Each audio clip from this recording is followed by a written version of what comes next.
Good afternoon, everyone. My name is Julie Parker. I am the director of the Media Relations Bureau for the Fairfax County Police Department. That's in Northern Virginia. I'm also a former journalist, so the kind folks at the IACP tapped me to lead this prestigious panel of journalists to talk to you today about turning the microphone and how the conversation with the media has changed, and specifically how the media and law enforcement are interacting today, and are there ways for it to be done better, and for us in the room to get a better understanding of how newsrooms work right now in 2017 and how law enforcement and law enforcement media relations has changed in 2017, in part as a result of how the media has changed and how social media has become such a critical component of how law enforcement does its job. So we're going to start off with some brief introductions. Again, my name is Julie. Spent 6 years now in law enforcement media relations between Fairfax County, Virginia, and the Prince George's County Police Department in Maryland, which borders the District of Columbia. And prior to that, I was a reporter and anchor at ABC 7 News in Washington, D.C., and News Channel 8.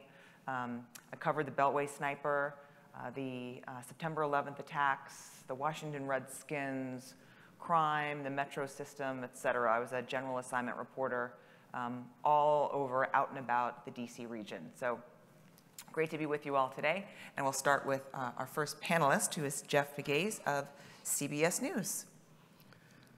So I am, thank you, Julie, the Justice and Homeland Security correspondent for the CBS Evening News and CBS This Morning. I've been there for 4.5 years.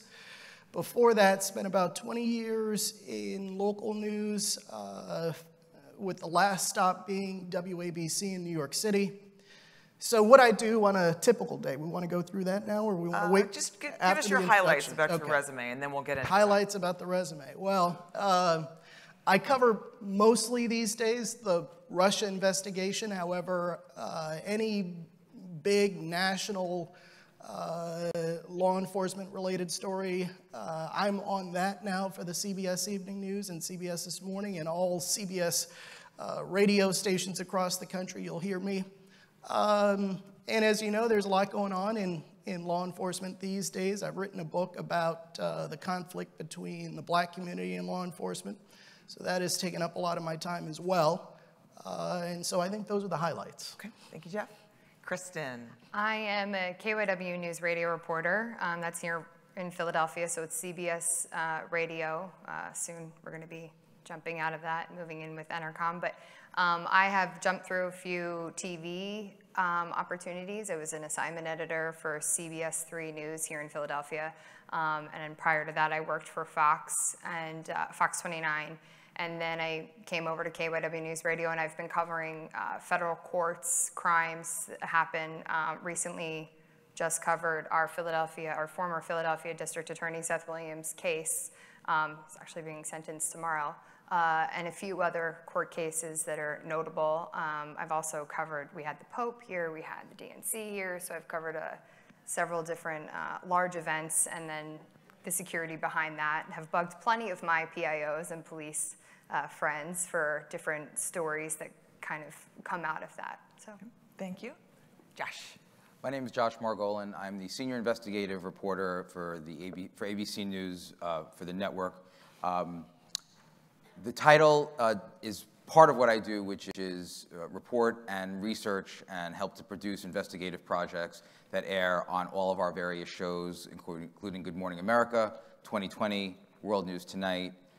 Some of the things do also air on This Week with George Stephanopoulos, and other shows and platforms like ABC News Radio and our websites, abcnews.com.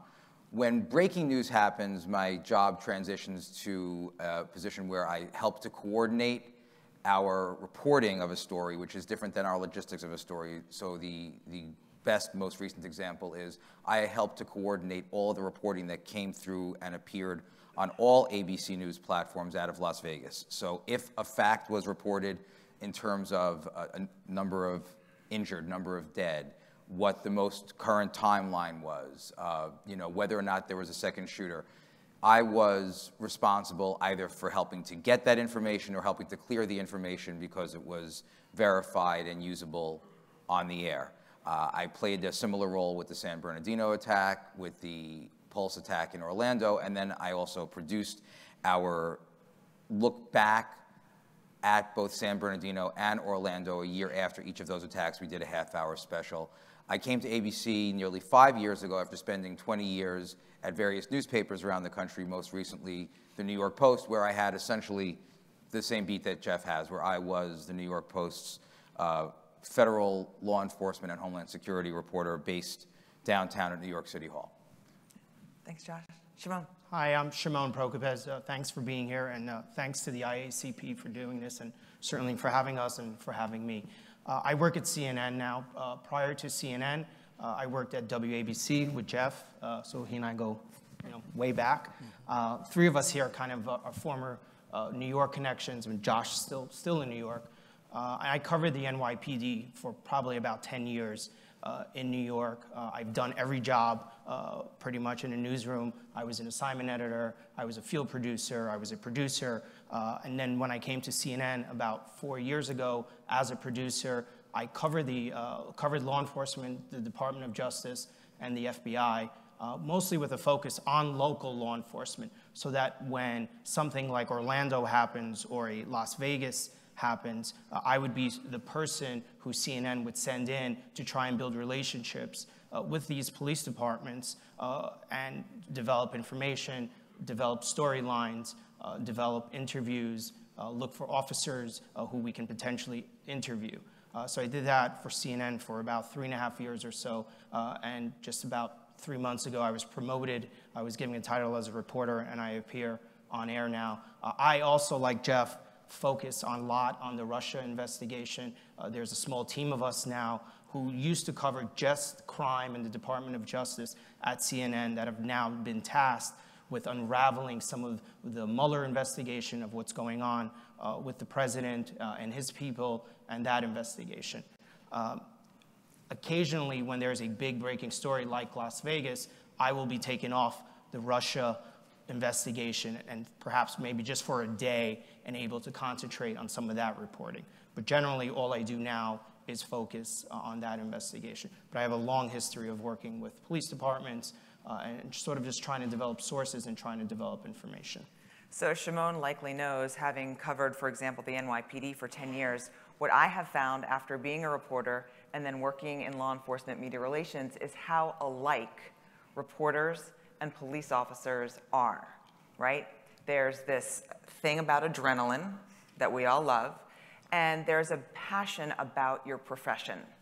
And so it's noteworthy that in many respects, we're more alike than we are different. And I think conversations like that will help bring each of the sides to perhaps better understand the other. And one of the topics we wanted to get into today was to talk about what a newsroom is like in 2017. I left one in 2011, and I guarantee you 6 years later, it's dramatically different. So let's start with Shimon. And we've got 3 national correspondents working for the national networks, and then Kristen here in Philly as a local reporter. And so that in and of itself brings a different perspective. Kristen may work with Philly Police Department differently than Jeff or Josh might, because she's here every day. So let's start with what your day is like. What time do you get up? How does your shift work? Well, it's CNN, so it never stops, right? I mean, the news is constant. Generally, I try to get up maybe by 6 in the morning, and then I do sort of a scan and I read in. Though I'm not fully involved in the breaking news, I still need to know what's going on because there's always a chance that I could get shifted. And generally, so I'll get up and I'll go through the news.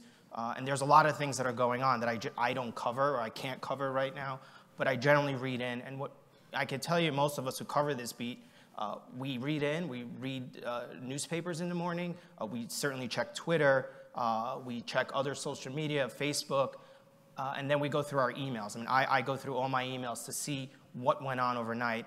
And in our newsroom, as in most newsrooms probably, there is someone who's working all night who's compiling notes and then sends one full thing, all the news to everyone in the newsroom, basically, about what's been going on overnight. Some of it relates to my beat, some of it doesn't.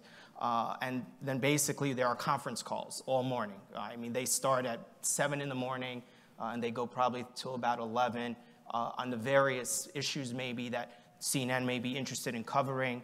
Also where reporters are moving, what stories were covered overnight, what stories were covered in the morning show. Because, you know, for us, we're sleeping and we tend to miss a lot of information. So these emails are helpful.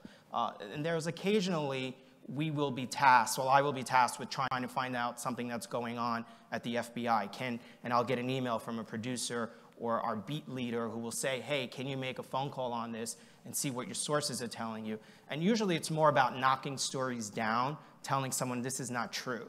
Because there are a lot of bad reports out there, and we collect all this. And they may pique someone's interest at the network, so then my job is sort of to say, hey, you know, I don't see this here. I don't see this from the people that I'm talking to. This is either exaggerated or it's just not true. So there's a whole thing that goes on in the morning of checking, of phone calls, and then I will also occasionally just check in with the FBI, the Department of Justice, and maybe some local law enforcement just to see what's going on. And then basically I take everything I know and I share it with you know, my management and the folks who make the decisions about what we're going to cover that day. So when you check in with the FBI, who are you calling? Well, some are people who, you know, I do check with the press office. That's what I think we all should be doing. And then I have other people who are not in the press office that I check in with. It's well said. It's well said. Yeah, I will say, you know, the FBI is probably the most difficult agency to cover right now. There are tons of leak investigations. People are afraid to talk to us. They have changed their media policy. There's a lot of uncertainty there, which has created a lot of difficulty for reporters. You know, we're hoping as time goes by, things get easier, but they have become one of the most difficult agencies to cover. So it's very hard to deal with the PIOs because I think a lot of them are just afraid. So, you know, generally you need to know people in the agency now. Otherwise, you're going to get stuck and you're going to get stonewalled. Jeff, how much of your day is spent with talking with your various sources from the time you get up to the time you shut it down at the end of the night? Well, my day is, and I concur with what Shimon said there, our days sort of match up, but what is different about my day is that it usually starts with CBS This Morning being on the air, so I'm waking up at 4:30, 5 o'clock. They send a car to pick me up, so they make sure that I get there on time. And that's about 5 o'clock in the morning. I get to the Bureau at about 5:45, 6 o'clock, and I prepare my story for the 7 a.m. show, which has been the script they've been working on through the night. So that's how my day starts. But then after CBS This Morning, after I appear on TV, you know, I'll try to reach out to some sources. I do have a team working with me on my beat. I'm the Justice and Homeland Security correspondent, so I have 3 or sometimes 4 producers who work with me.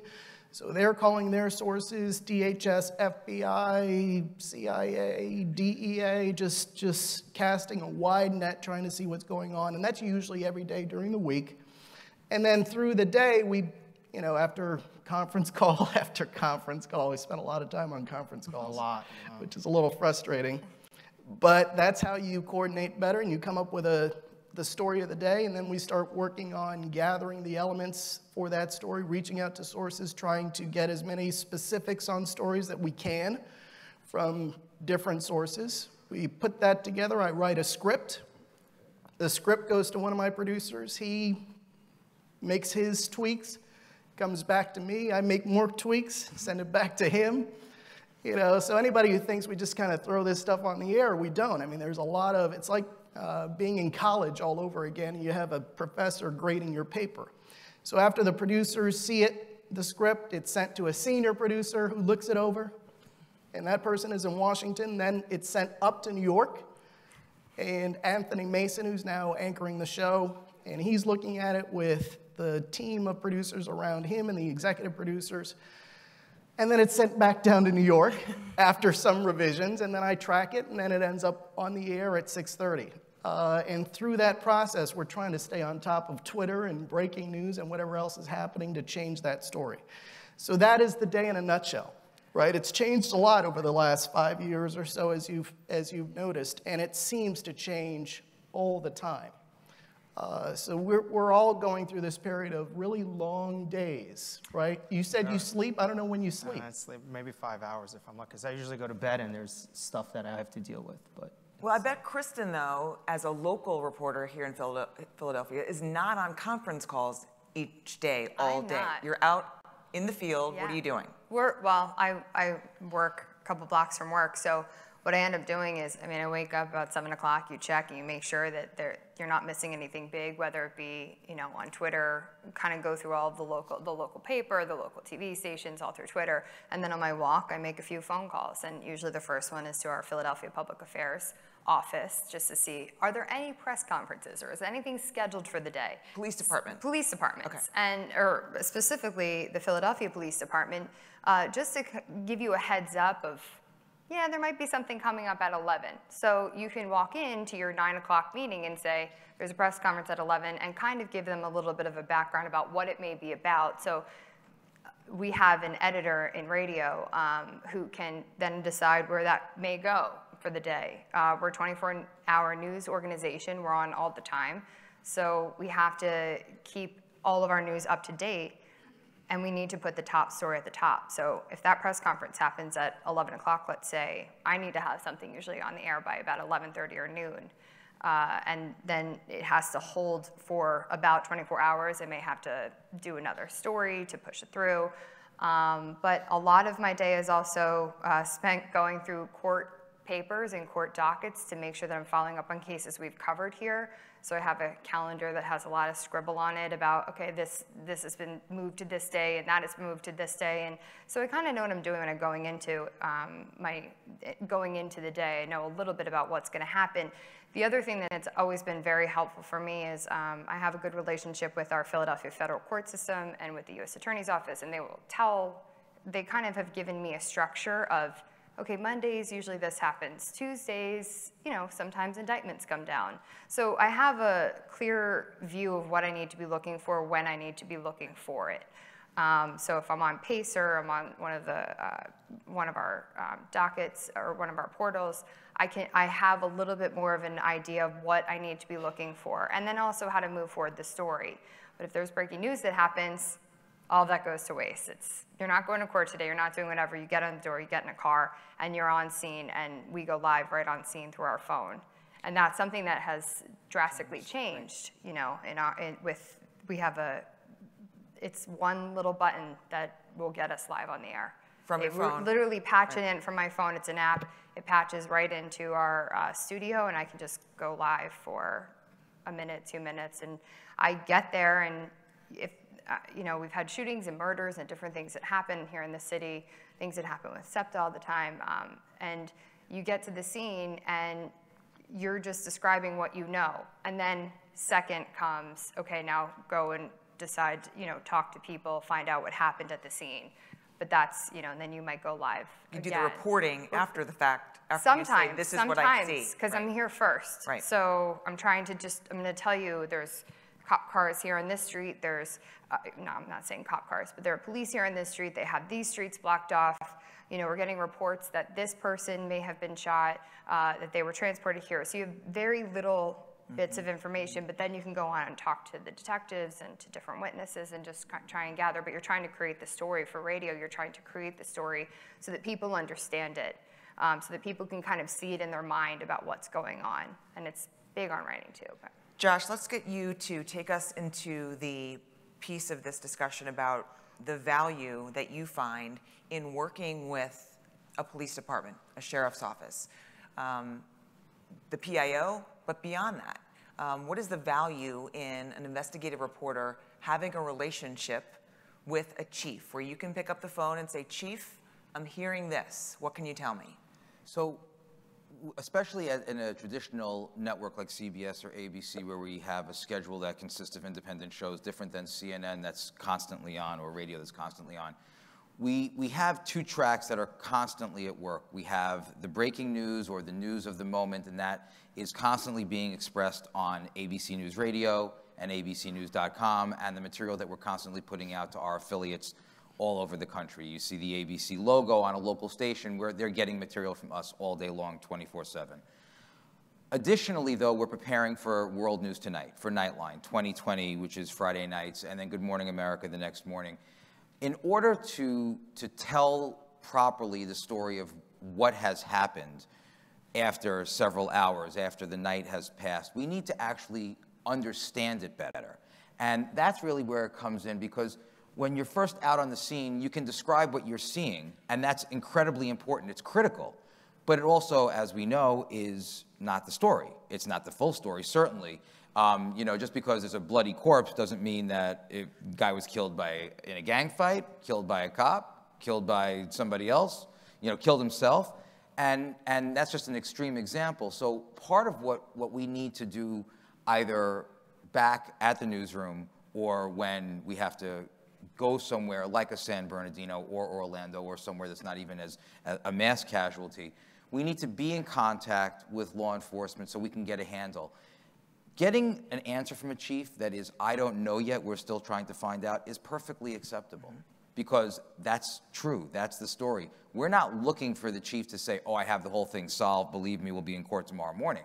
But we do need to be able to say, especially if you have a situation where you have a crime that's occurred in public, or you've had a public execution of a search warrant, there's an obligation on our part to tell our viewers, our listeners, our readers, what has gone on, what it means. So when we go into GMA for the next morning, overnight we're trying to gather the records. We're trying to know who the bad guy really, really was.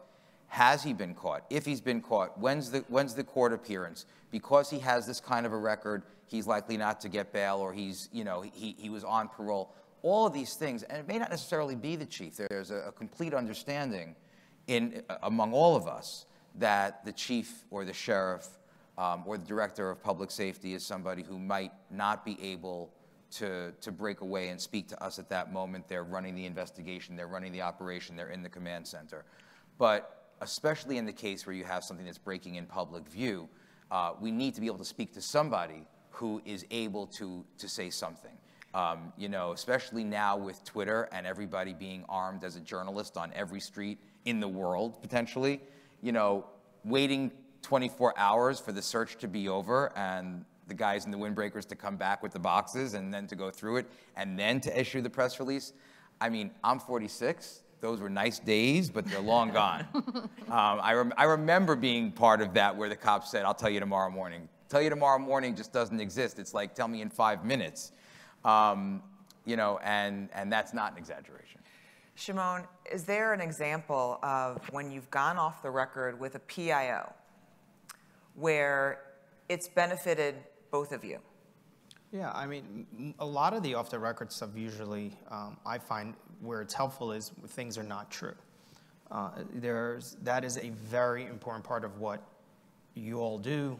We need to know what's not true. And if you want to go off the record, we will trust you if you tell us, look, you know, this is off the record, but that story in whatever newspaper or whatever local, for me anyway, anyhow, because a lot of times when for instance, on Orlando, I was in Orlando within hours of that shooting, and there was a lot of stuff that was circulating on the local level.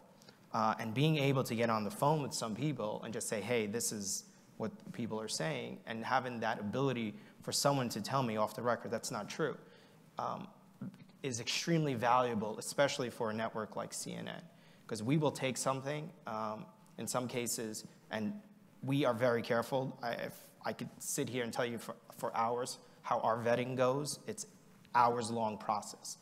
But being off the record sometimes is extremely important. And I mean, I don't know how to tell you to trust people, reporters, when you tell them, hey, this is off the record. But there is a way to do it, especially when something's not true. You know, if someone calls you and you're in the middle of an investigation and you know releasing something or telling someone what's going on, even off the record, is going to put a case in danger or the investigation in danger, don't do it. But where it is very valuable is when things are not true. Because we will take it and we will run with it in some cases. Or we will keep badgering your people, your departments, your agencies until someone tells us this is not true or this is true. Kristen, as a local reporter, you probably have a different relationship with the PIO, for example. Are there instances that you can turn to where you held information that you were asked to hold because it might hurt an investigation if you reported it at that point? Did you hold it? And then what was the outcome? I'm still holding it. There are some things that that we've found out about different, specifically some murder cases, and I always think of the victims first and the victims' families, and I think we all kind of hold this to be true: do less harm. So if you're going to harm an investigation, it doesn't mean that you're going to compromise your integrity as a journalist, but there are some cases where you may not want to share certain things, and I don't want to get into exactly what it is, but there is a specific case I can think of where we were told a couple different pieces, and we're still following it along, and we still have that relationship going with that police department. I think we've actually bettered our relationship with that police department, made it stronger, because we have held on to that information. We know where it's going to go. In turn, I would hope that they're going to come to us. As a local reporter, they're going to come to our station first if they get a certain hit on something, because we've been holding maybe that information. But at the same time, we've gone the other side where we go to the family, and we've talked to the family, we've talked to witnesses or different things, and have asked them, if they could maybe shed some light, here, there, everywhere. But specifically for this specific case, you're trying to get to the prosecution point, not to just lay out all the details. But I think it's incredibly important to have a good relationship with police departments, especially locally, because I have to work with them every day. I mean, if I burn a bridge, that's it. I mean, you're not really going to get that back. And I know there are some reporters who have been, run out in different towns because they have burned that bridge, because they did say something that they shouldn't have said, that they were supposed to keep confidential. The 3 words you said that are ringing in my head is do less harm. It's, I think, really powerful for this room to hear that that's something that you think about and live by. Jeff, when it comes to working with police chiefs, generally law enforcement is cautious, as a profession it should be, particularly when it comes to working with the media. How would you say to a police chief who's in this room who is toying with the notion of maybe getting to better know a reporter, whether it's on the local level or a national level, is it go have coffee and see how it goes? How would you say to sort of start a relationship if as a chief you're debating that notion? Well, I think coffee is a good way to start. That's how we met, right? And I'm based in D.C., you're in the D.C. suburbs, and we had a friend in common, and I knew that you worked in television news at one point, and even though I don't really cover a lot of stories in the Fairfax area, I wanted to take the opportunity just to sort of get to know you just in case something happened, so that when I reached out to you in the middle of the night, it would frankly be easier for me to make that call, right? Because you know who I am, and you know that my intentions are good, right. And I'm just trying to get the facts out there. So yes, I think having coffee or lunch, it's something that I've been doing a lot since I've been at the network. When I was in local news for 25 years, you're running around so much, you really don't have time to do that, but it is valuable to do that, to take the time to get to know either key reporters in your city or key public information officials, so that when something happens, those lines of communication are open. And I wanted to go back to off the record, because I think that's probably the most valuable tool that you can use. Because what it does is it prevents us from reporting it, but it allows you to frame the story. Here's what happened. We can't really put that out there yet, but just be careful reporting this because this is probably where this is going, and that's off the record. You could also do on background, right, which is off the record, just so you know, means we're not going to report that. On background means we might report it, but we won't attribute it to you specifically. We'll say a federal law enforcement official or something like that is telling us this. So these are ways that public information officials can use to frame what the media is telling its viewers or listeners. So those are two very important tools that we use. But to your question, yes, breaking down those walls is so important for both sides, because this is a relationship where, as you said, we sort of depend on each other. We might not want to admit that, but we sort of depend on each other.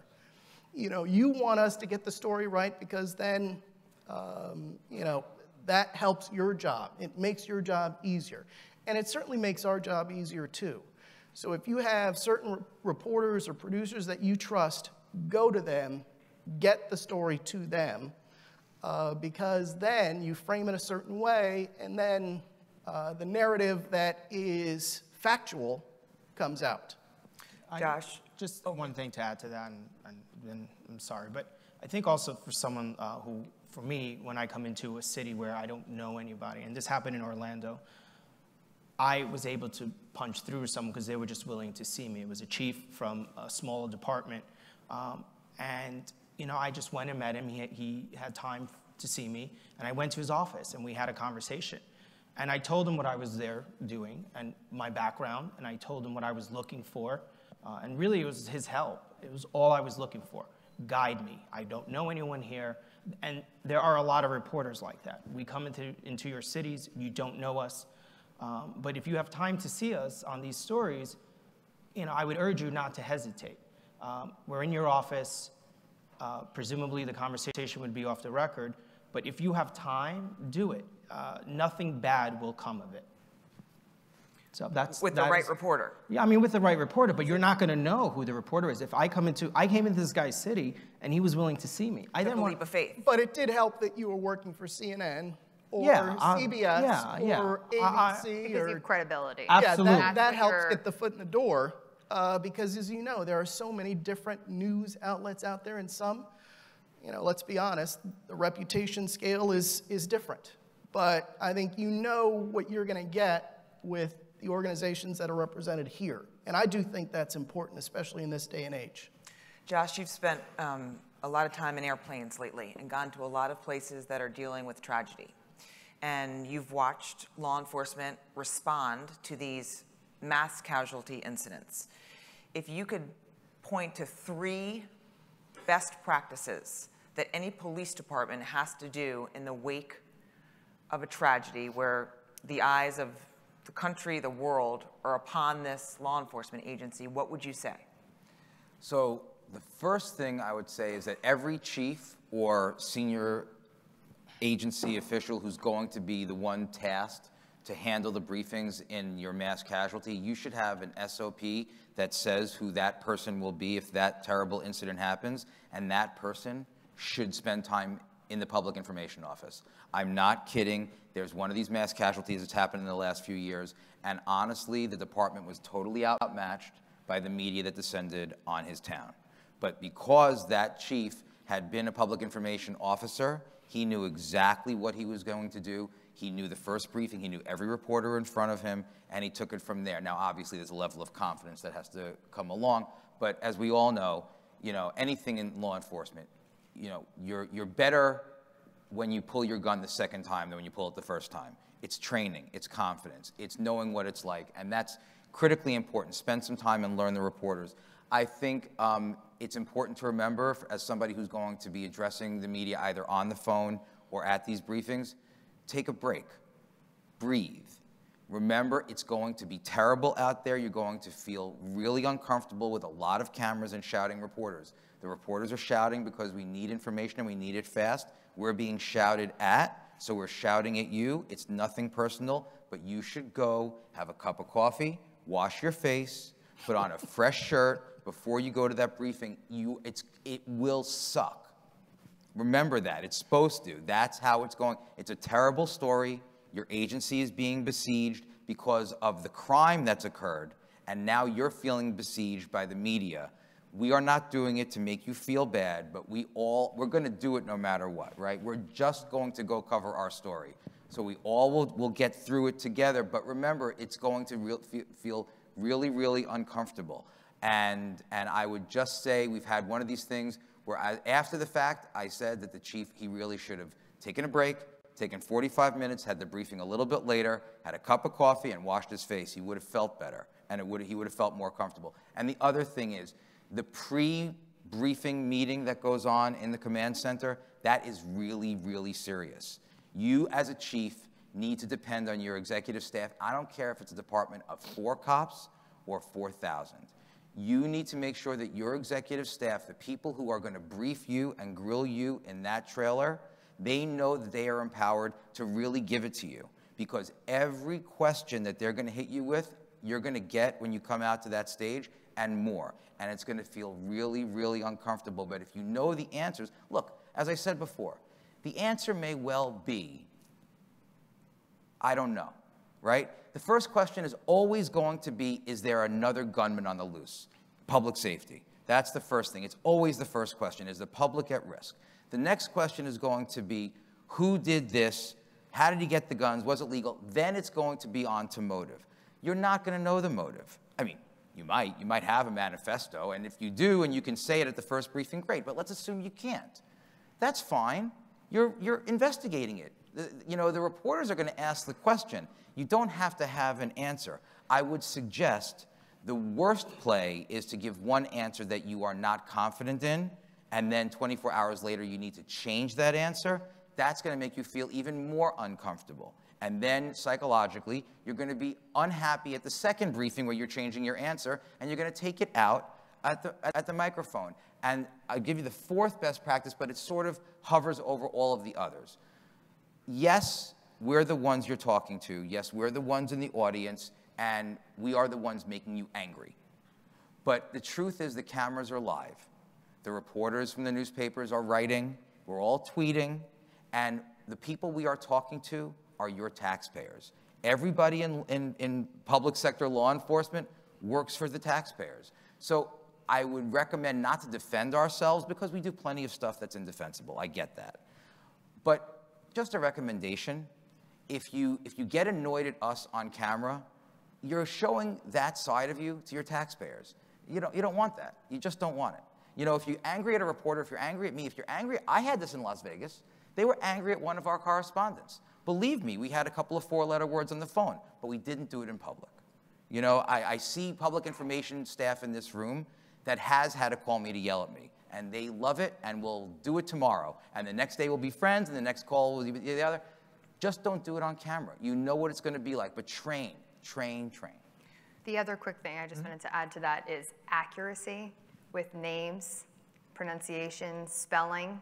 It goes a long way. I can't tell you how many times through all the police departments, oh, right, I don't know the name of that person. I don't know how to pronounce that name.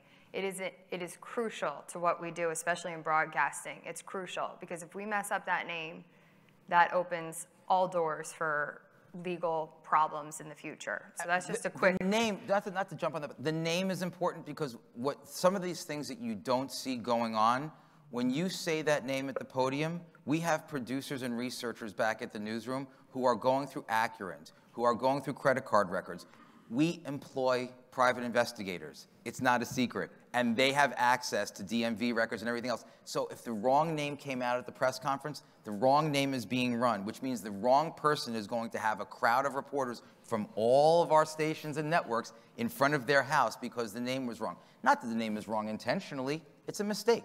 And if you Get make it. a Even mistake, spelling, if you make a mistake as a police department at a news conference, what do?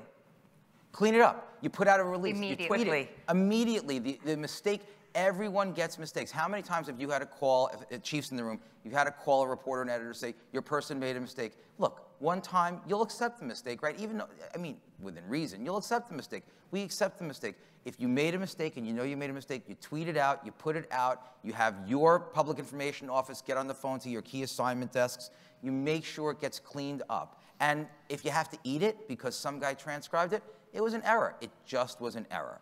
Because not putting it out means the next question 24 hours later is, the error, who made the error? I mean, look, Ted Cruz just had this thing with the intern that tweeted out the porn thing, you know? He had to explain for what the kid was doing on his Twitter feed. You don't want to exacerbate things. Who knew we'd be talking about these Yeah, I things? didn't want to talk about Ted Cruz at this thing, but I think what we've all learned, and this is something that I studied in researching for my book, is that since Ferguson, since Baltimore, transparency for law enforcement is really important. And that's what this touches on here, is giving the public / the media as much information as possible, because then you ease the pressure, right? If there's a police-involved shooting and you don't show the gun, there's going to be this clamoring to show a gun.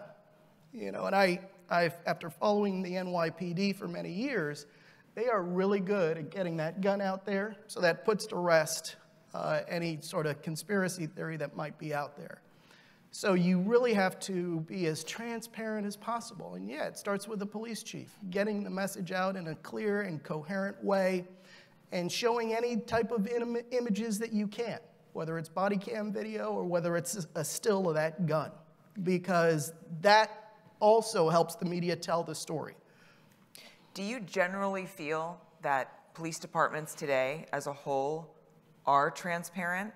Or do you generally feel that still today there's a lot of sort of hiding and hoping that it won't get out? No, I think it certainly has gotten better since, you know, and I think a lot of lessons were learned from Ferguson.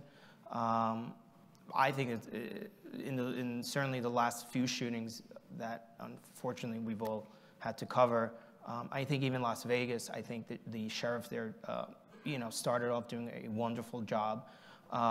You know, things kind of changed along the lines, but I think he did, you know, he came out, and a lot of us in the newsroom were commenting on how open he was and how transparent he was. I think Orlando, you know, because it was more of a complicated investigation because it involved the FBI and there was a terrorism component. You know, we understand that once the FBI takes over a case, things change. The sheriff in Las Vegas had an advantage there in that it was his case. And he could talk about it as much as he wanted, and he didn't need to really rely on anyone's help.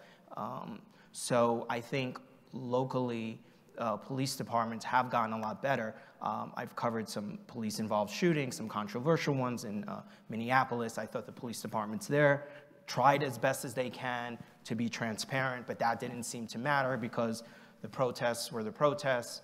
And people, you know, people take to Facebook, people take to Twitter, but what you guys are sort of dealing with now also, and much like us, is Facebook. Narratives are built on Facebook, and people will organize there. And some of it, you know, we hear a lot about fake news, and some of it is being generated there. So you may have a police-involved shooting in your city, in your town, that seems totally okay and justified, but it may pick up a certain narrative on Facebook. And from there, protests will generate, and people will cling to this. People will start coming to your town and protesting. That's a whole new thing now that we're all dealing with, and some of you are going to have to deal with in the future. But it's best in those cases just to keep being transparent, keep putting out what the truth is, and use the local media, use the local reporters to try and get that message out there. There are just some people whose mind you're not going to change.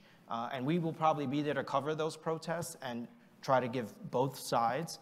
But I urge you all, for the future, to keep that in mind. Facebook is a problem where a lot of this news is generated, and people will take to it and organize from that. It's a new thing, I think, for all of us to deal with. Really quickly, and this gives props to Philadelphia Police Department. Every time a new video or something pops up of a police officer being involved in some sort of fight or something like that happening, that maybe there was some misconduct, they tend to almost immediately put out a statement saying we are investigating this, and that makes a story in and of itself. The video's there. Before the news gets out?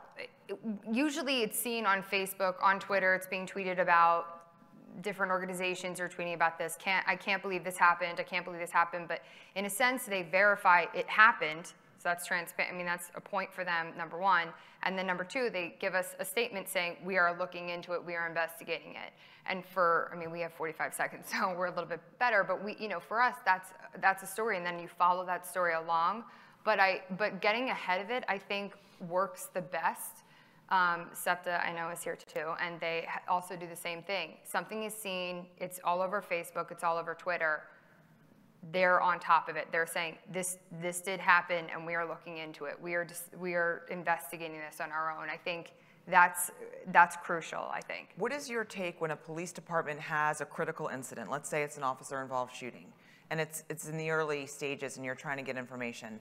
And for whatever reason, whether it's a city manager or a county executive, a mayor, district attorney's office, what if someone else has told that police department, stay quiet? It's terrible.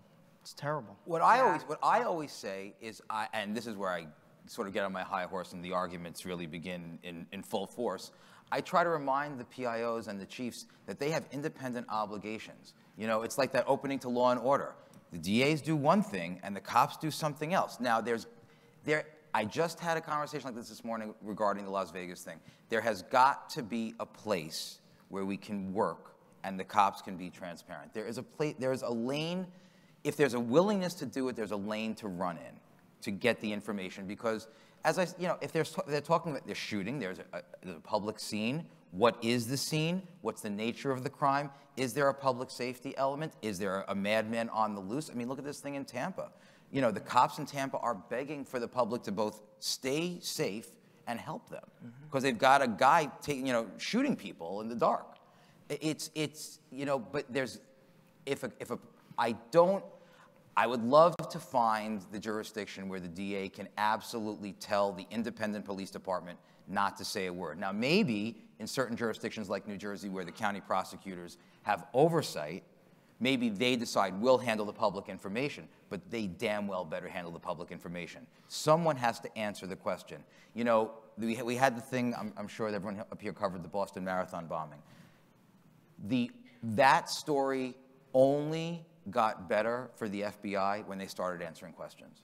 They spent 2 days locked down, and they were begging for people not to report, to not do anything, and nobody was listening. Right. And the story was on, it was on Reddit, right? So you had the wrong pictures of the wrong bad guys was getting out there.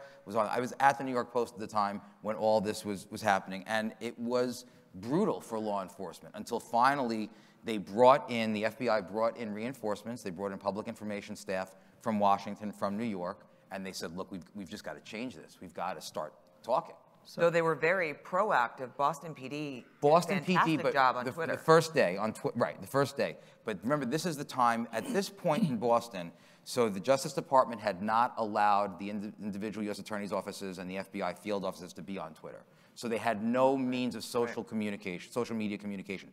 The Boston PD, in terms of the actual event, was terrific. But then as the FBI shifted to the investigation, so I'm talking like day 2, day 3, because the incident occurs on a Monday. Tuesday, Wednesday was awful. It was finally Thursday where they had the press conference in Boston. I believe it's Thursday. So I may be wrong, and I apologize if I am. It may be Wednesday. But there was the press conference where they started showing the pictures that they had gotten from closed-circuit TV and from pedestrian video. Shimon, you said terrible when I said... Well, it's awful because, I think some of this happened in Ferguson.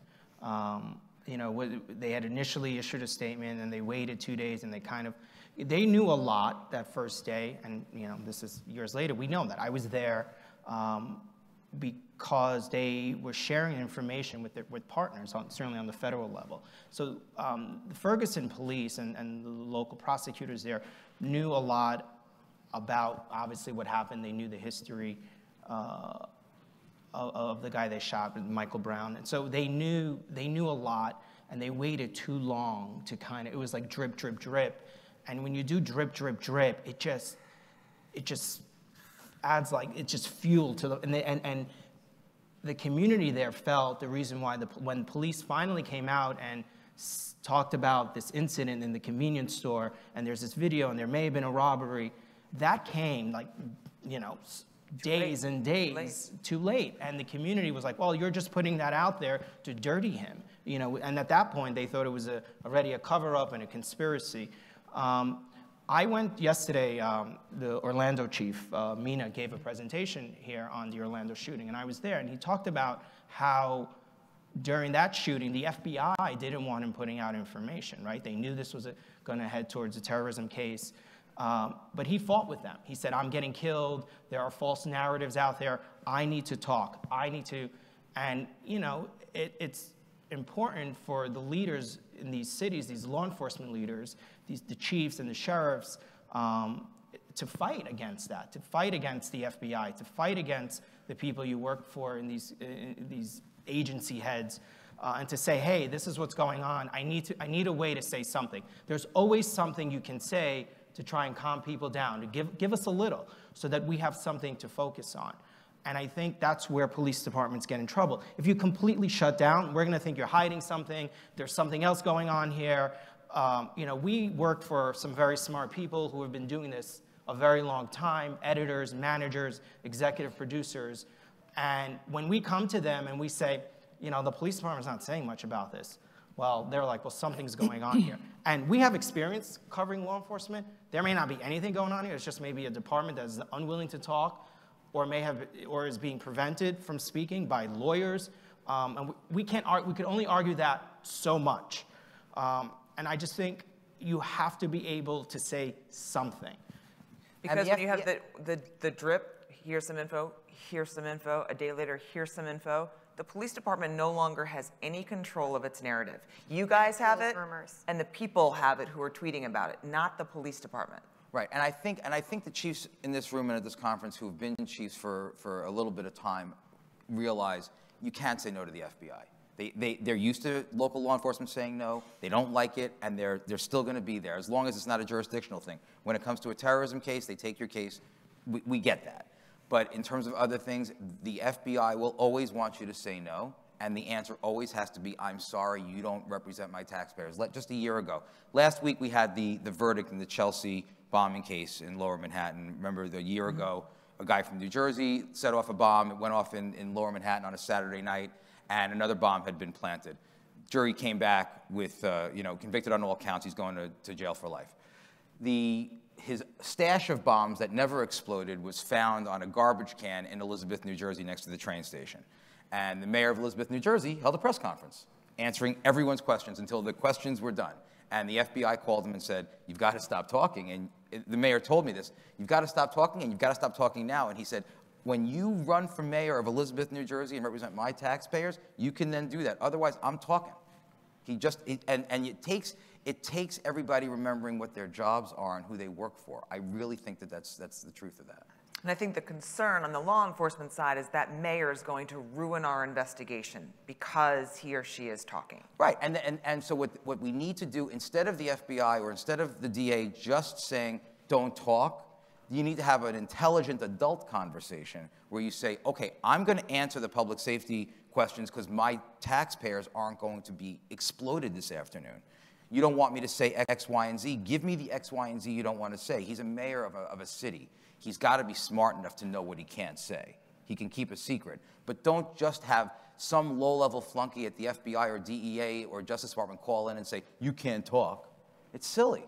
Yeah. We want to bring the audience into this conversation and talk about positive or examples of positive news stories that your department has achieved as a result of maybe taking a leap of faith and working with a reporter you may not know well, or because of a relationship your PIO has established with a local news reporter like Kristen. Please say there's one example of a positive news story in this audience. Captain Kinnebrew? Let's see how many get up when you say the negative. Look at him. No, on the positive side, my name's Dan Harris. I'm a patrol captain with Houston Police. Prior to patrol, I was the vice captain, so human trafficking is one of the things that we do. And I have to compliment the Houston reporters And internationally, too, the BBC came and did a report. I don't think they've broadcast it yet.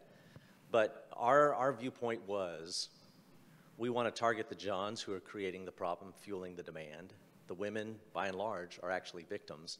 And let's get the word out to the public about what we're doing, because the Vice is undercover. They don't see us. They don't think we're doing anything. So we developed a really good working relationship with the local reporters, both television, radio, and newspaper.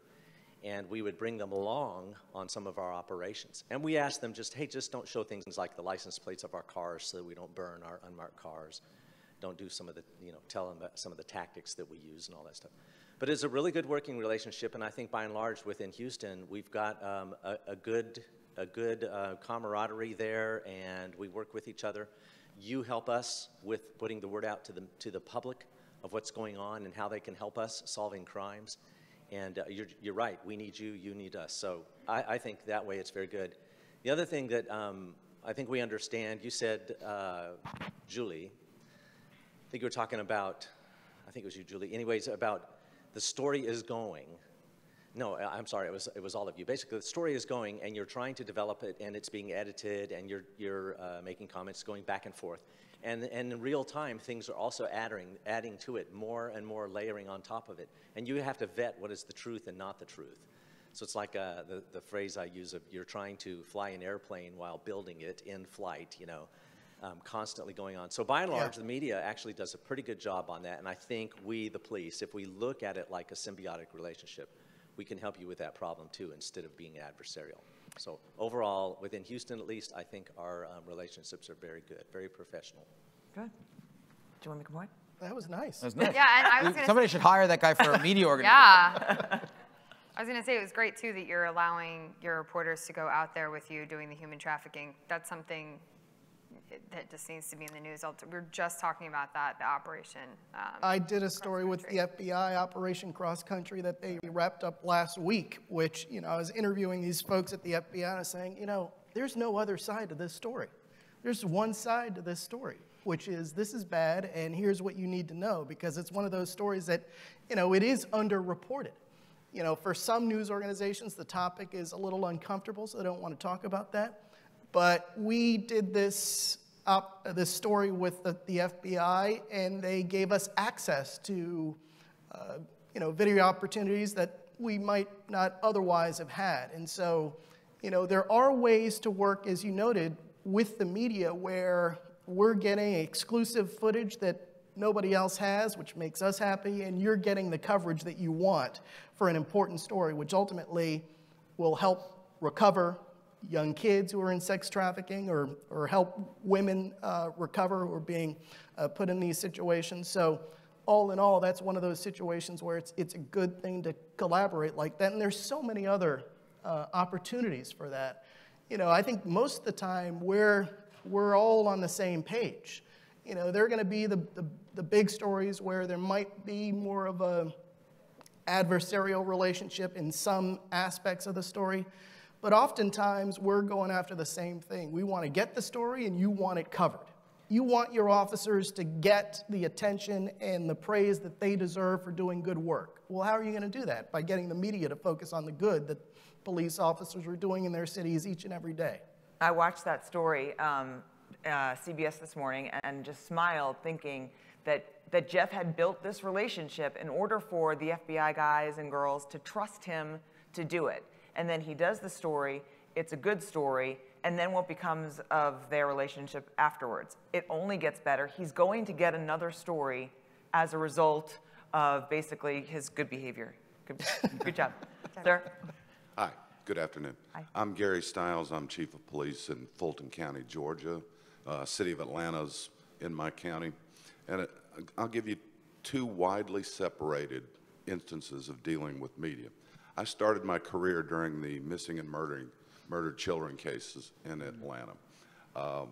In those days, nobody talked to the press. And the press was everywhere. Bodies were being found on a weekly basis all over the metro area. The press was there before we were, and I was a patrolman, so I'm just hanging around watching this chaos go on. Skip forward to 2005, I was the deputy chief in charge when the courthouse shootings happened in downtown Atlanta. And all the other chiefs were gone, including my boss. The difference was during the missing and murdered children cases, they didn't know how much the media could have helped them discover more evidence, maybe find who was doing this.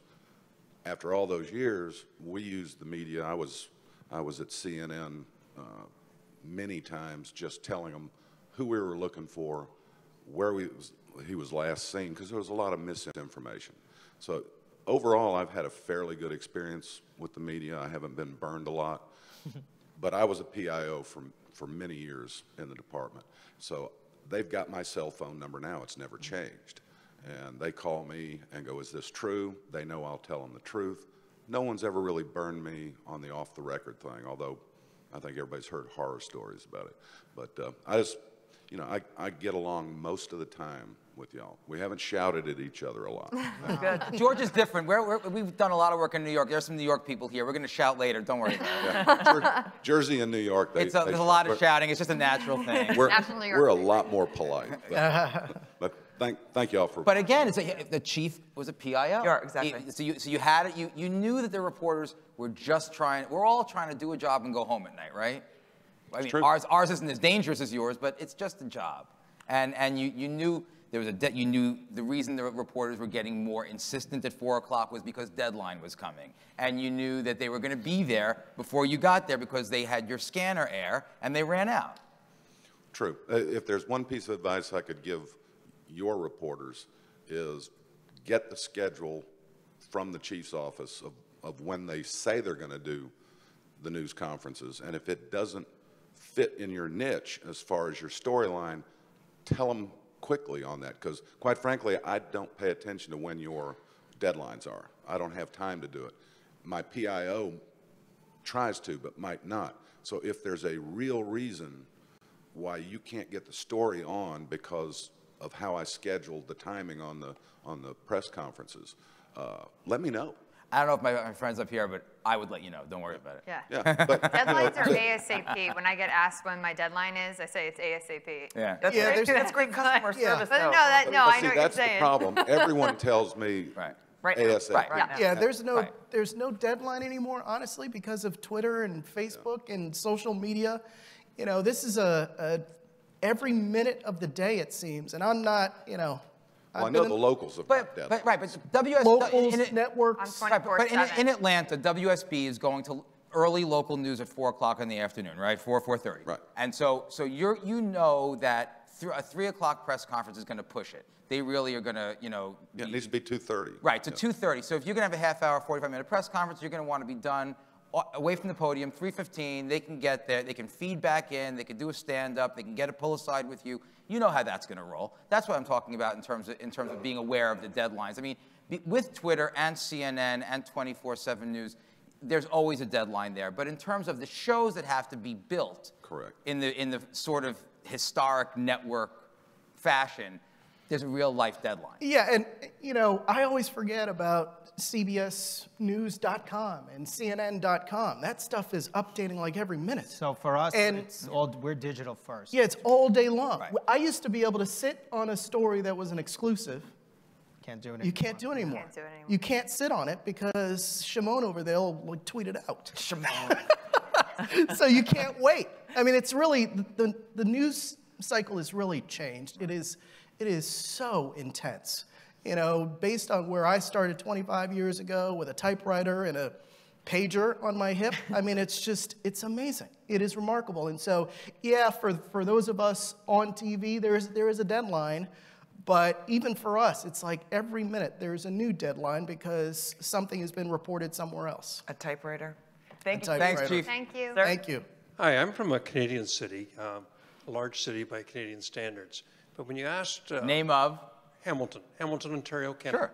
And you know, being a councilman and chairman of the board, the police board, I regularly have media scrums and enjoy working with the media. But I needed some advice from you because it struck me when you asked for a good news story. I thought I had a good news story one, but there's a national reporter who is always trying to get me in a gotcha position, and it forces me to shut down. Any advice on how to deal with a reporter that tries to do that to you regularly? The rest of them are all fine. It's just the one national reporter. I think you should you should call this person and say, you have coffee, talk to them, say, Yeah. what is the issue? If you feel that you're not, if it's not moving in any better direction of the relationship, or if you do certainly feel like this person is always trying to get you and to say something that like this gotcha, I talk to their boss. I mean, there are things you can do, or just talk to this person. Say, get the camera away, get whatever away, get the recorder out of my face. Come in, I want to talk to you. Or the time-tested method is to just go and give the exclusive story to his competitor, and he'll get the message That's pretty a good quickly. idea. I never thought of that one. But, the good news story was we hosted the Pan Am Games and had a budget for security. And through a staffing risky move that we did by canceling leave for all our officers, we're able to save money on staffing to the tune of about $3 million.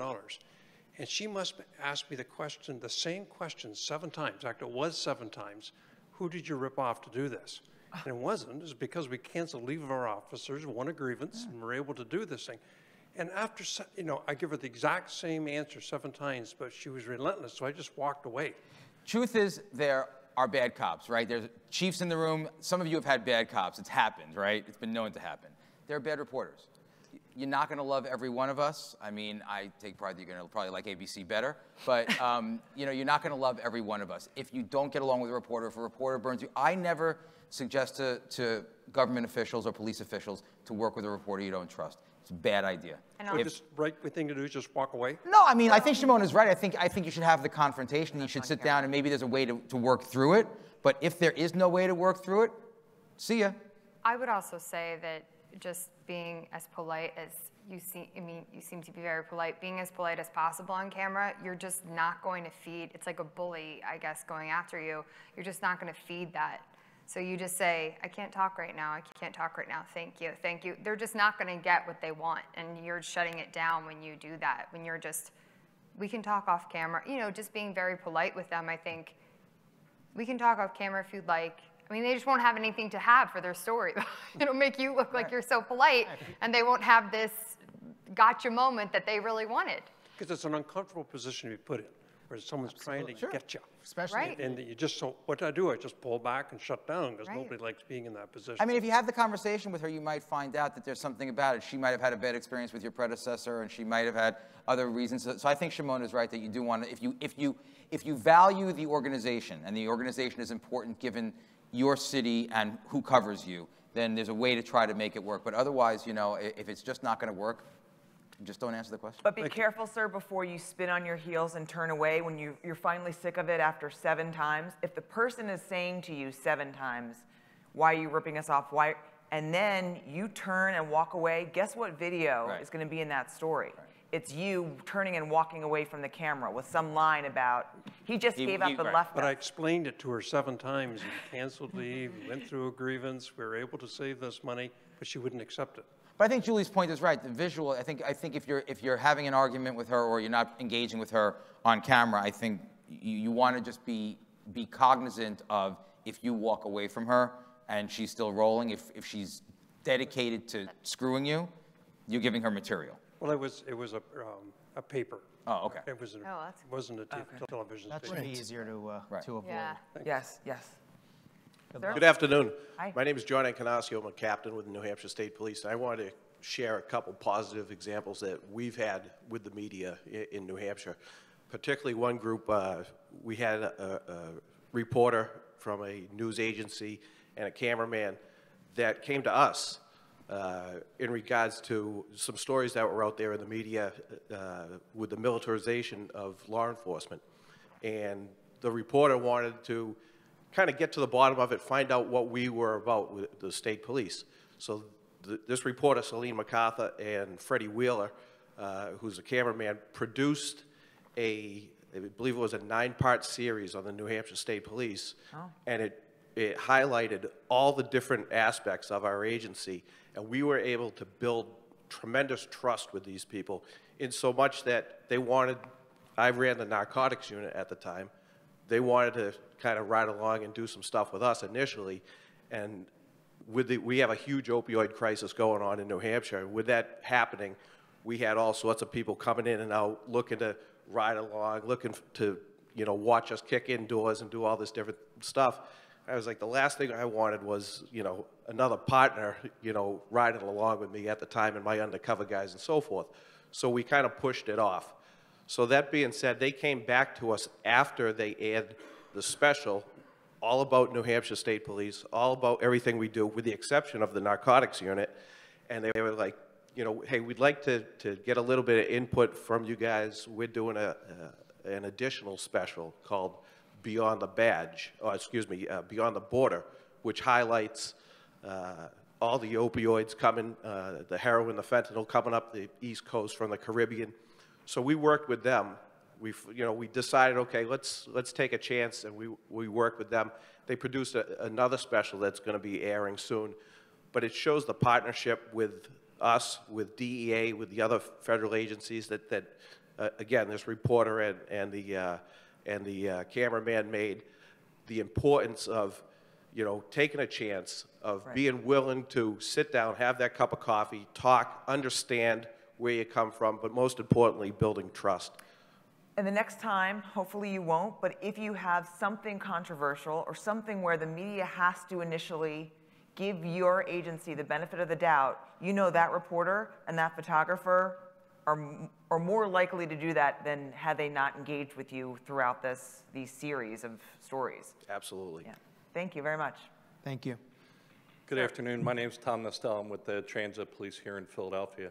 During this summer, we had a shooting incident involving officers from my department, from the Philadelphia Police Department. A man had shot a woman, and officers from both departments responded. Philadelphia Police did an on-scene interview within an hour for the media.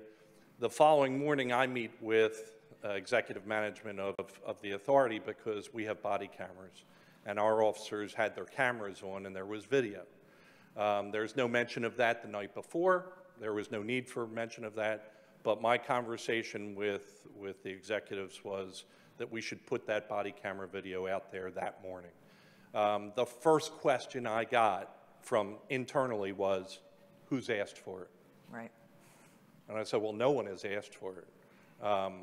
You know, a press conference was held last night.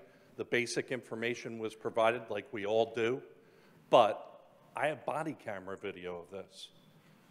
And I think it would be useful for the public to see that. And plus, it was positive for the police. You know, the police are yelling, drop the gun, and the guy raises the gun and police fire. Very positive.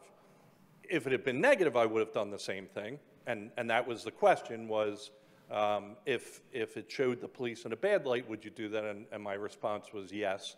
But the internal pressure to release body camera video of critical incidents is just unbelievable.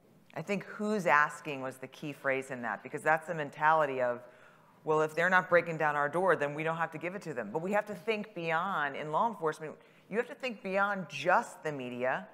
You're talking to those taxpayers. You're showing the community what you do. Yeah, and that was what I said. I said it's not about waiting for the media to contact us.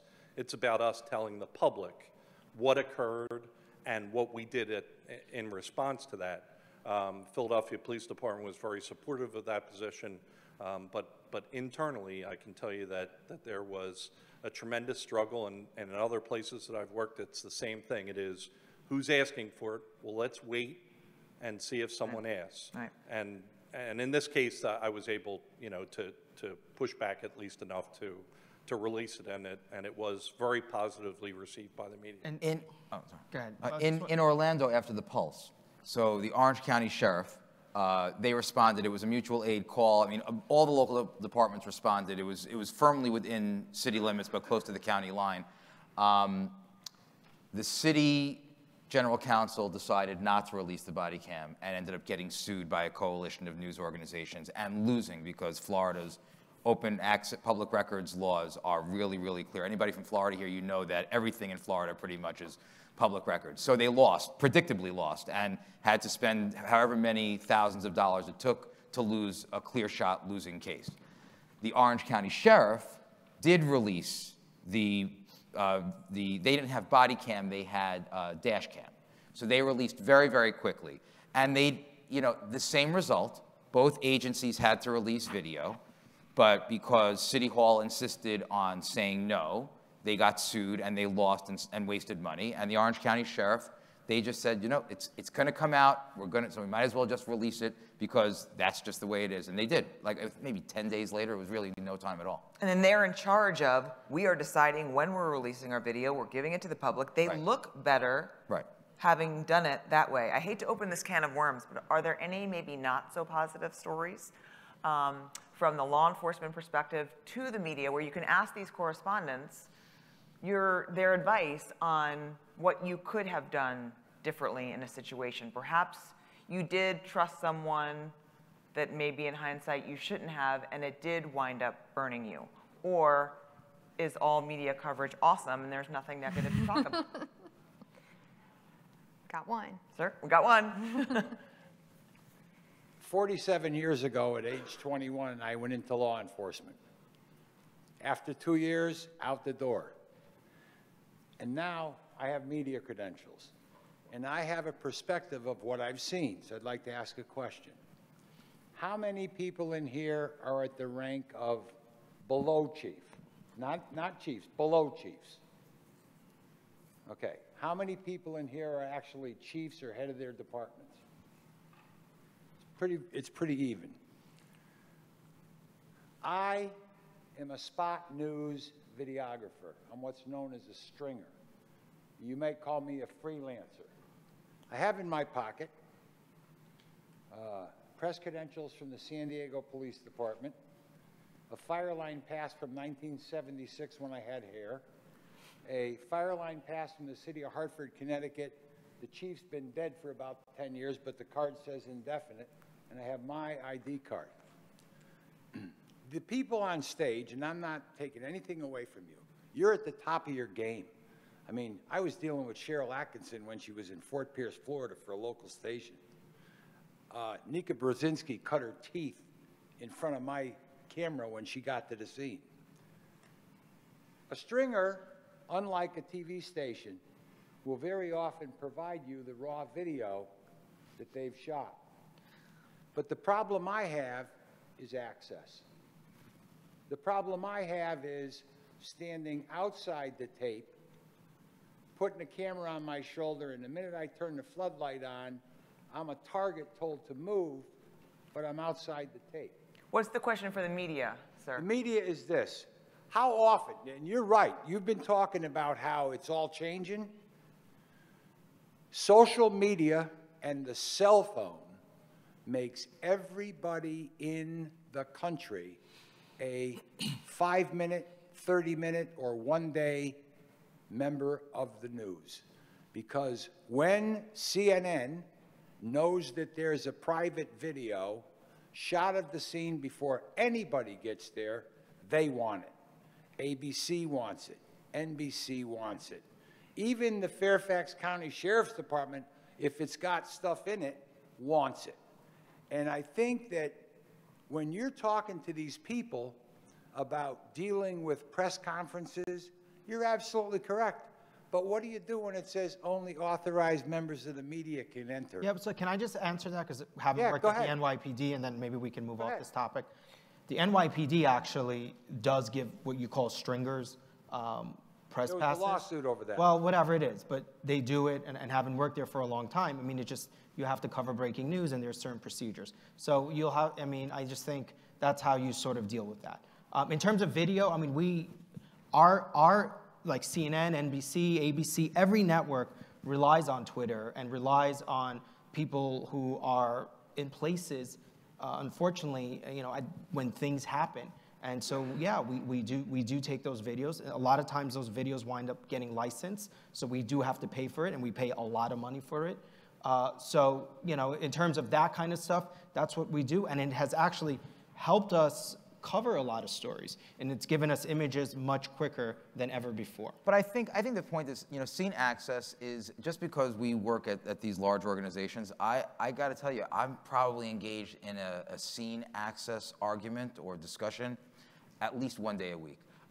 It never stops, and it's important for the local, and I'm sure that the local media that you work with take into account stringers? I know local, WABC, WNBC, depends on stringers in New York City and New Jersey, and we're constantly dealing with it. And it's a very complex thing, and I don't know that we can solve it here, but it's also a constant source of discussion. The only thing I can say is I'm sure that the on-scene cops that know you for however many years you've been doing it in your towns also give you a level of access that they don't usually afford Joe Blow with a cell phone. But what I'd like to say for the benefit of the chiefs and the officers that are in this room is this. You talk about transparency and getting the message to you when you call up and want it. It's better for them to tell you about it than it is for you to get video 3 days later that has a totally different story, or it has more information in it. Sure. I mean, I can't impress, I mean, I'm 68 years old. Some of the guys I was rookie with have already retired as chiefs. Right. But what I'm saying to you is I do have a report at the chief level, but getting it down to the new patrol level is tough. Thank you, sir. So I'm done, but I just want to tell everybody stay safe. Thank you. We've got 9 minutes left. If you could each take a minute and a half, 2 minutes, with your absolute must-dos, what this room must do when it comes to the media, whether it's a huge crisis or it's the day-to-day, the day-to-day relationship. I think the world that we now live in, unfortunately, and I say this because a lot of bad things happen, these mass shootings. Breaking news is probably, so you all know, is #1 at every network. When breaking news happens, quite honestly, our ratings go up, certainly at CNN. Breaking news is outside of some of the other long-term story development, the focus on politics, the White House and the Trump-Russia investigation. Breaking news is probably, is #1. And I think it's so important, and Josh touched on this a lot, is for each agency to have a plan in place for when breaking news happens. And it's not breaking news of a shooting on the corner that local news is going to cover, but it's breaking news when someone like CNN comes to your town for something that happens. It will happen eventually. And when we put 200 people on the ground, within hours, trucks, producers, bookers who are knocking on doors of police officers for interviews, are knocking on your doors for interviews, are trying to find victims, have a plan in place how to deal with that. Because it's going to get, it could get ugly in your eyes. We're just doing our jobs, but it's going to get aggressive, and things are going to happen very fast. We at CNN move like probably no other network. We have people everywhere, and once we get going, it's really hard to stop us. So I just say, have a plan in place how to deal with that. Orlando, I was there on the ground. They did a fantastic job. They put us in places where we had access. They had a huge scene. They moved us back as far back as they could, but they kept us informed. They had these press conferences daily, sometimes several times a day. Be ready for that, because we're not going anywhere when there's a big story, and we need to fill time, right? And we're telling a story, and generally be prepared also to deal with the different facets of a story, and that you have a what happened kind of, we're all there, and there's breaking news, and who are the victims, and who's the shooter, and what is the motive. But then once that starts quieting down, we start looking at you guys, and what did the police do, and what could they have done better? And that's an important part of the story. In Orlando, they admit there are things they could have done better. Eventually we'll hear about Las Vegas and what Las Vegas could have done better. But there's always something you can do better, and it is our jobs to start looking at that. And that happens later on down the line. It could happen in days of a story, of a breaking story. So I say just be prepared for all of that. Don't be defensive. There are going to be mistakes, and I think the sooner you can own up to it, the better. And preparation is key. Could one of you speak to knocking on a police officer's door and why that happens, and what you'd expect to happen, what an agency should do to prepare for that? Because I think that ruffles a lot of feathers, to put it mildly. So I'm the one who a lot of times gets the phone call from the PIO or the chief in the middle of the night, angry that the door got knocked on. So this is actually something that does not really occur day to day in local news. This is more of a network sort of major story kind of a thing. And the good example was San Bernardino, where they were furious at everybody because somebody knocked on a door. Bottom line is, we want to get as many interviews with people who are directly involved in an incident as possible. In San Bernardino, during that terror attack, we actually knew the cop who was the first on the scene, and his name was put out there. And we can argue whether or not that was a good idea, but the name was put out there. By whom? By the police. The name came out. It was an official thing. And in most of your jurisdictions, the name of a cop responding to a scene becomes public record, 24 hours, 48 hours, something like that. Police report.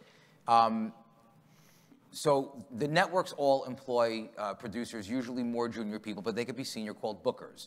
And they're not bookies. They are bookers, and their job is to book interviews. That's what they do. That's where the term comes from. And so they get lists of people in various locations associated with a story. In San Bernardino, it was very small. We had Redlands, we had San Bernardino. In Las Vegas, it was much bigger. We had people in Texas and California and Reno, in Las Vegas. And they are going and they are calling and knocking on doors of all the various people associated with the story. So to use Vegas as an example, we had the guard who got shot. We had the engineer who was up there at the same time. We had a couple of cops who were ID'd from the body cam video that came out. We saw their names. And we had various people that we would find out about through various sources. And so the doors get knocked on. This is something that makes law enforcement uncomfortable, and we are sorry about that. There's nothing we can do to change it. It's going to happen. It's one of those things. In bigger departments that are more used to having the problems that come from major national breaking news, they will do certain things. I'm not advocating, but it's not a secret that the cops will take the cop who's going to get the door knocked on and get him out of his house, put him in a motel, send him to his relatives. You can't, I mean, you can protect the house, but do you really want to have a ring of cops around the cop's house 24/7? It's going to draw more attention to that house than anything. But that's what happens. In San Bernardino, the chief got really, really angry because the cop hadn't slept. He was, not PTSD, I don't want to be so extreme about it, and he's a wonderful guy whom we've gotten to know since then. But he was going through, having just been through this scene, and as you recall from the story, it was a really, really awful scene inside the IRC where the shooting had occurred. And I'm not saying that I'm proud of it or not proud of it, it's just one of the realities. I wouldn't necessarily want that job, but it is a job that people have, and they do it, and they will do it. And on your first, a little bit off of what Shimon said, I think the 2 points I would really drive home is to, yes, have a plan, but also for local reporters, have somebody or something for overnights and weekends, because just like crime, it never stops. 24/7, we're on in the weekends, we're always on, whether it's KYW News Radio or any of the local television stations or the Inquirer, wherever you are, have something in place and let your media know about that. Let all of your journalists know. Email this person overnight. Call this number overnight. I think it will really, really lessen your stress to not have people trying to go find cell phone numbers or knocking on police officers' doors or just showing up at the police department and no one knowing and everyone kind of getting scared. Have some sort of plan in place for even the small stuff. I mean, missing children, whatever it may be, have something. Just, we're going to always post to Facebook if we know something. We're still going to call. We're still going to email. We're still going to try and get more information about it. But if you have something, at least that's something we can fall back on. And my second point is just to try and build this kind of symbiotic, we would call it, relationship with your journalists. I think that's crucial to the way that stories are told and to getting the important facts that you want out there, and also to just elevating your city. Thank you. And Jeff, you've got 2 minutes to close this out. All right, I'll make it quick. I think, to summarize, just try to anticipate what's coming. As you discussed with the release of the body camera video, you know, with each and every one of these stories, Las Vegas was a little different, but most stories, they follow a certain pattern. You know what's coming next. You know what questions are going to be coming next. So try to play a little defense. You know, it's like being a football coach and trying to strategize. Well, what are they going to ask? What should we do if they ask for this? Or do we really know the answer to that? Maybe we should get that out before it leaks out and makes us look really bad. So you try to anticipate what the media is going to do, because as I said, there's always a pattern to how these breaking news stories go. That was well done, within the limits. And I'll get in my final plug where I think, to Jeff's point, that there is a lot of value in bringing in former journalists, former PR people who understand exactly how these minds work and the next questions they're going to have, when they're going to expect the video, where they're going to expect the news conference to be. It's not to say that sworn folks can't be PIOs. Of course they can. I'm a big fan of a hybrid public information office, because I've never been a police officer. I don't understand certain things about investigations, and I rely upon them for that. And then we have this relationship where we work together and I think build a stronger message. So thank you so much for being here and for listening to this conversation. And thank you so much to these awesome panelists. Thank you. Thank you.